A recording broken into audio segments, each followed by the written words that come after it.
Okay guys, magandang hapon po. Ngayon po ay it's to time na itutur po kayo sa aking bahay kubo. Ayun po ang aking bahay kubo. Ito po ang aking pinagka-gate. Ayan.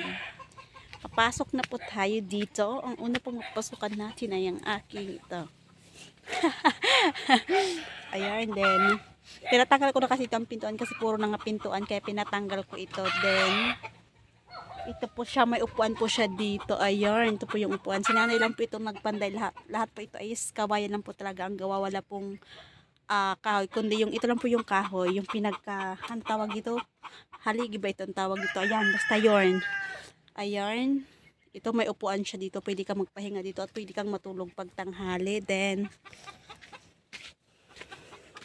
ito po ang aking minister. Ayan. Dami na kong utang dyan.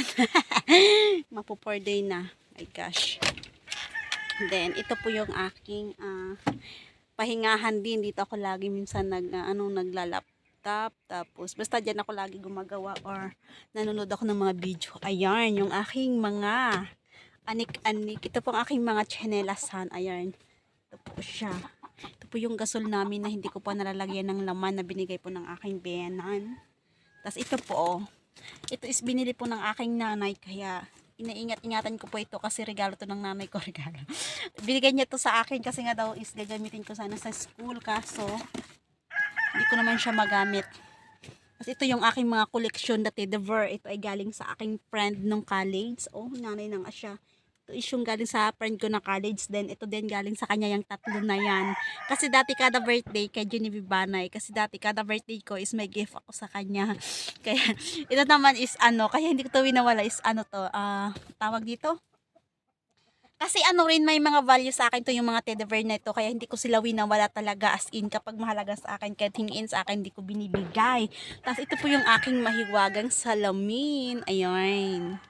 O, diba? Nilagyan ko siya ng cortina ngayon kasi nga is umuulan.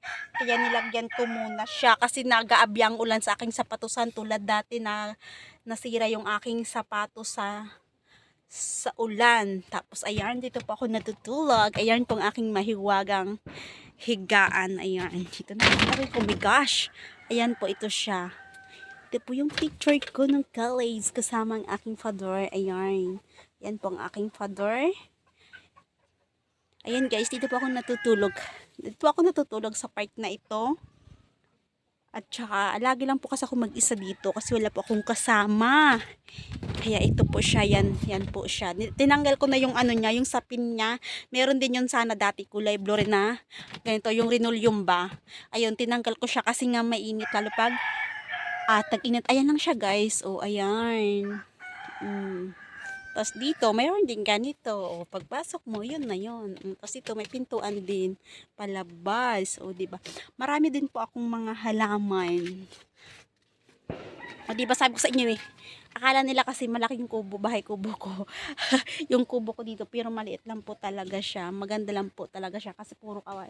Puro kaway lang po yung gawa. Ayan lang guys, thank you for watching. Please like and share my video, then subscribe my YouTube channel, Pure Mangyan Vlog. Then, papalo na rin po ako ng aking Facebook page, Pure Mangyan. Then, ng aking TikTok account, Pure Mangyan din. Then, ng aking Instagram, Pure Mangyan. Maraming salamat. Bye bye guys. Love you all.